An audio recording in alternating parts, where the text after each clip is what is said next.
Hey everybody, it's Sally from Sallystampers. Thank you for joining me today. Today I'm bringing you my large hexagon box.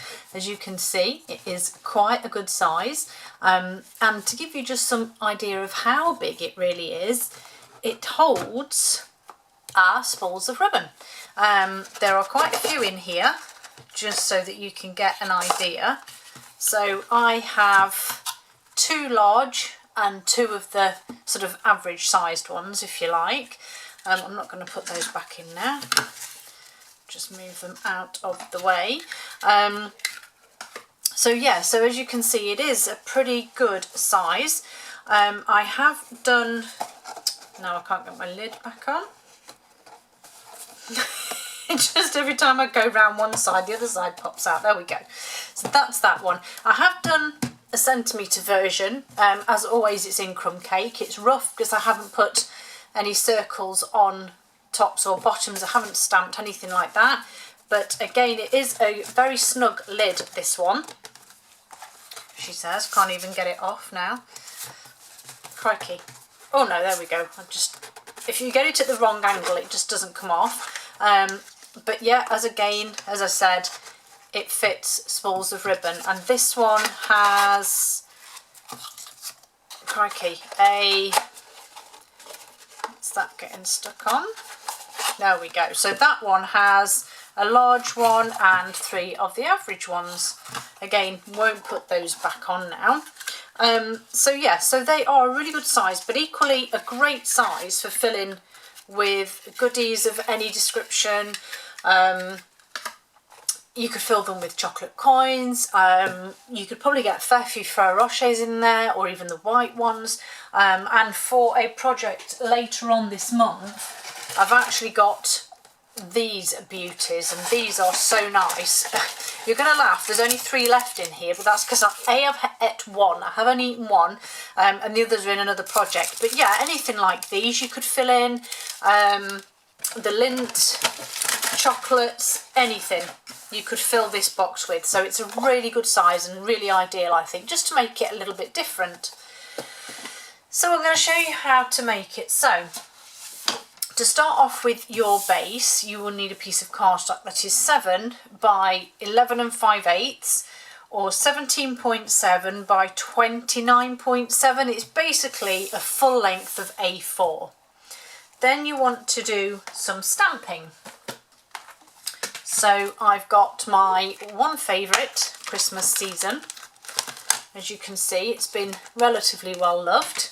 And I'm just simply going to almost repeat, if you like, the stamping that I did on the other box. So, oh, it's the cat. I could hear some strange noise and I thought, what is that? But it's the cat, it's okay.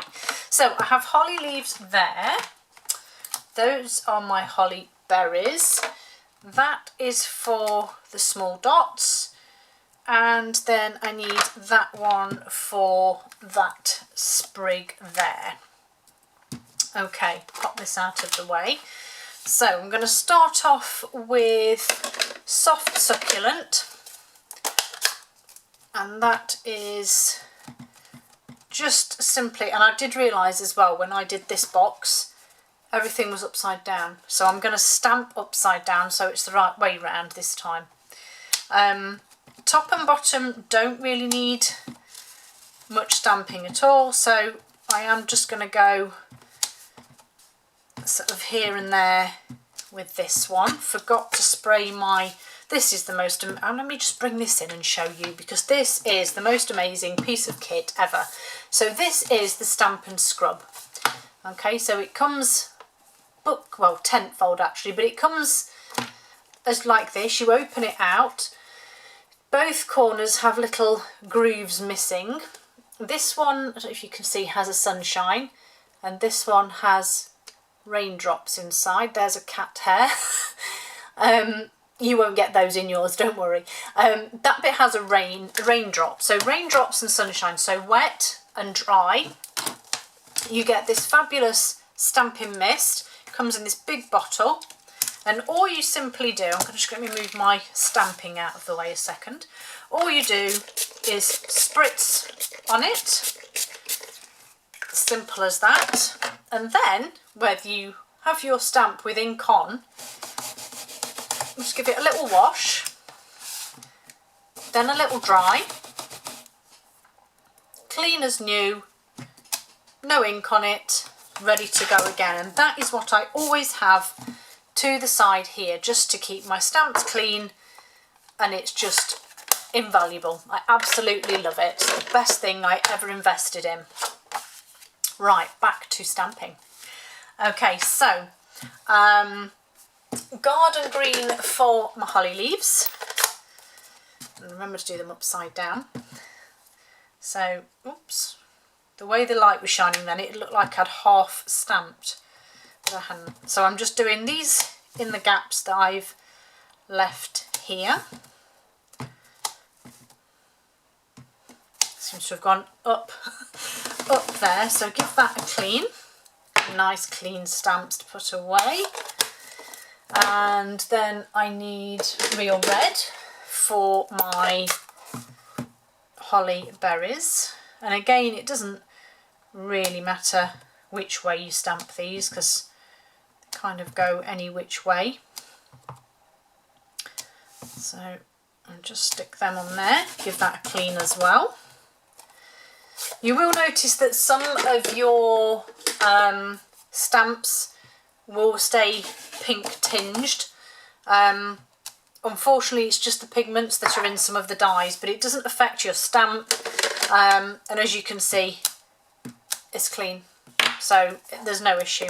And then I have Misty Moonlight, just to add a different sort of colour, texture, bit of interest. I'm sure I've just, oh, I thought I'd got that on my fingers then. I'll just add a couple here, just in case they do get seen. I think I have a sneeze coming, so I'm going to apologise. Oh, bless me, yes I did. Sorry about that. Okay, so once you've stamped your fabulous sheet, you can now do some scoring. So, bring my scoreboard in. So, on the short side, we are going to score at 1.5 and 4.5. And that will be 6.3 and 13.9 in centimetres. Then on the long side, we're going to score at 1 and 7/8, 3 and 3/4, 5.5, 7 and 3/8, 9 and 1/4, and 11 and 1/8. And in centimetres, that will be 4.7, 9.4, 13.9, 18.6, 23.3 and 28 centimetres. Right, put that out of the way. I was really good this morning, and I actually cleaned my craft room. I moved stuff, I dusted, and then I swept and cleaned the floor. Isn't it just so nice working in a clean space? And no, I'm not going to do anybody else's. Mine has been desperate for, I probably will have to say, months. Truly has. But yes, I was sort of getting to a position where I thought, right, this needs cleaning and I need some tidiness and order going on. Okay, so once we've done that, yes, that's correct. We are going to head over to the right hand side here where we have this thin strip, and we're going to take away the top and the bottom piece. So you're just left with that centre section there. Cut down here. Okay. And then we're literally going to go down both sides. So you'll notice that you have a narrow section and a larger section. We are simply going to go down each one on both of the long sides to the score line and just cut down each vertical score line. So all the way down. All the way down to the last one. Okay, back round to the short side, and we're going to just take a small wedge now out of each side. It doesn't need to be much. Just take those wedges out. And there, and there. It kind of is a little bit fiddly, this one, just because it's quite a long piece of card that you're trying to cut and work, but trust me, we'll get there. Okay, so that's that done. That's that done. Okay, get rid of those pieces. And then the long section, we're going to spin this one round, and this is more, if you want to, you can use your detailed rounder and round the edges. However, if you can see, even though I've done it, it's only really the inside of the lid and the inside of the base that you can see. I don't know if you can see that because it's quite bright actually with that light. There we go. I personally don't see there's much point to it because it's going to be covered anyway. But if you want to, I'm not going to do them because it'll just take me too long. So, short side then. Flip your short side over. I've become a huge fan of wet glue, Tombow at the moment, so I am using pretty much it for everything. So I'm just going to go along there, and then I'm going to fold each one down. I'm going to recrease that and just press that glue down. And you work your way all the way along, and this is really just going to be that reinforced edge. So you can see why you don't need to stamp all the way to the top. Okay, and then once you've done that, I'm going to add some adhesive to this piece here.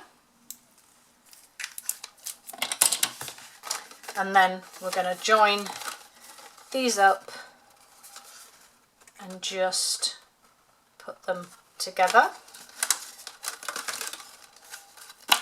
As you can see, if you find it easier just to fold these out of the way just while that's in place and setting, then go ahead.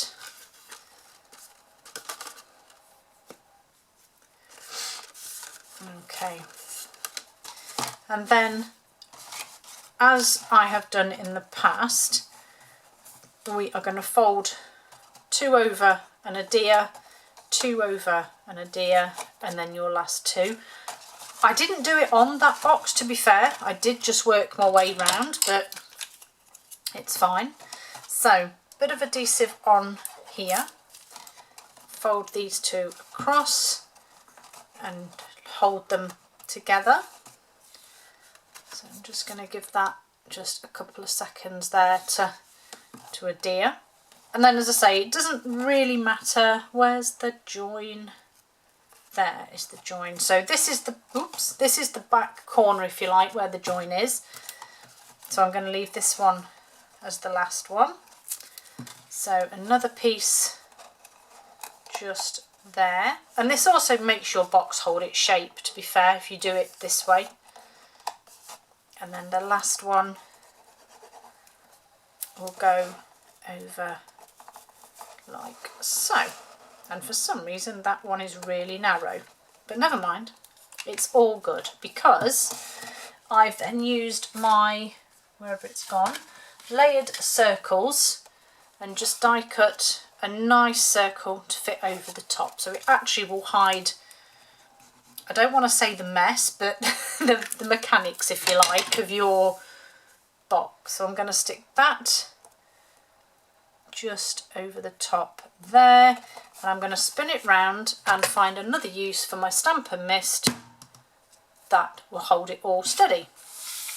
So I'm now going to make my lid, and it's the exact same principle. So we have a piece of cardstock for the lid that is 4 by 11 and 5/8, or an A4 sheet of A4, and on the short side we are going to score at 1/2 inch and 1 1/8 of an inch. So you do have quite a narrow line here, and that would be 7.3 and 8.8. And then I'm going to rotate it and score on the long side at 1 7/8, 3 3/4, 5 5/8. Always have to count that one just to check. 7 1/2, 9 3/8, and 11 1/4. And in centimetres that will be 4.7, 9.4, 14.1, 18.8, 23.5 and 28.2. Sorry for the fiddly measurements, but if we're going to get it right, so we're going to fold again and burnish all of our score lines.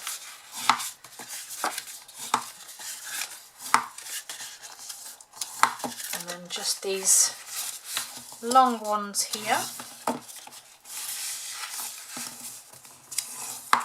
And then we're going to do exactly the same again. So we're going to get rid of this corner here, and we're going to get rid of this long strip. So we're just leaving that tiny little tab in the centre. And then we're going to cut down each of the small ones. That also creates that small wedge. I think my doorbell is going to go now, which also means the dogs are going to bark. Hopefully they will just leave it at the door. Yes, they have. Wonderful. So we've cut that bottom section there, and then we're just going to cut down this long top section. It's okay, girls. Good girls, it's okay. So I'm just going to cut down each section here. And then, again, if you want to use the corner rounder, go ahead and do so. We're going to drop, I missed that little tab on the corner, look, just a little tiny wedge there. So again, going to add adhesive on this small section here, all the way along. Again, doing the same, bone folder, pressing it down, getting that adhesive to adhere and recreasing that sharp edge there. Oops, you needn't bother. And that one there. And then flip it over, small section here. And I did actually find when I did that, because I've used wet glue, and if I am quick enough, you can actually tuck that into the tab. No, not quick enough today. But you could, if you wanted to, just tuck it into the tab. I say I wasn't quick enough. And then, to be fair, you can use one of your rolls of glue to pop your lid on, just to hold it in place.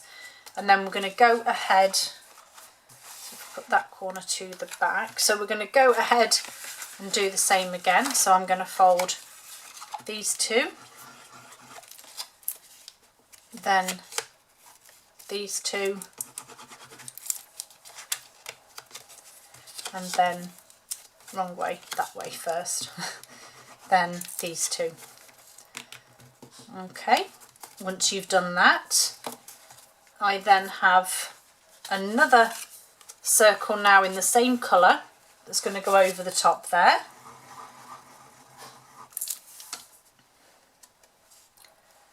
Just going to sit on the top just like that. And then I have a slightly smaller contrasting scalloped circle that I'm going to pop on with dimensionals.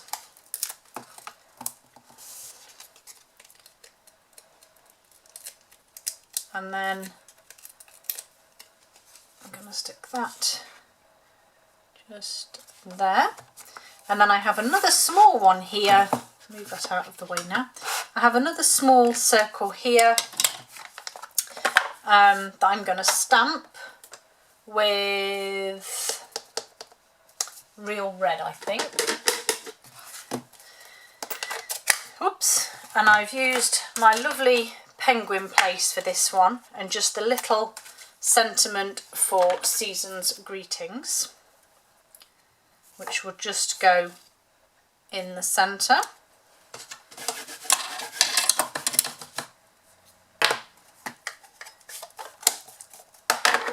And then this will also go on with some dimensionals.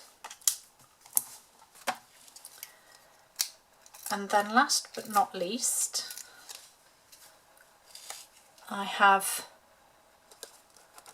some scrap white here, and I'm going to go with my holly leaves again and my garden green. Stamp them on here, and then using my seasonal labels and my lovely mini emboss. Oops.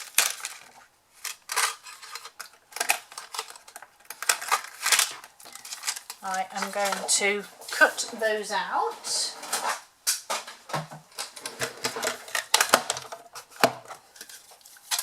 I'll put that on there. That. Move that out of the way now because I'm sure that's dried. So that on there, these lovely dies on top, my little sandwich plate, and through they go.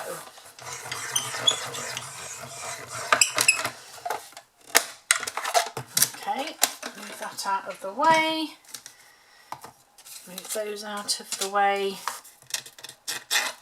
Those are what I'm left with, and then I want a couple of glue dots.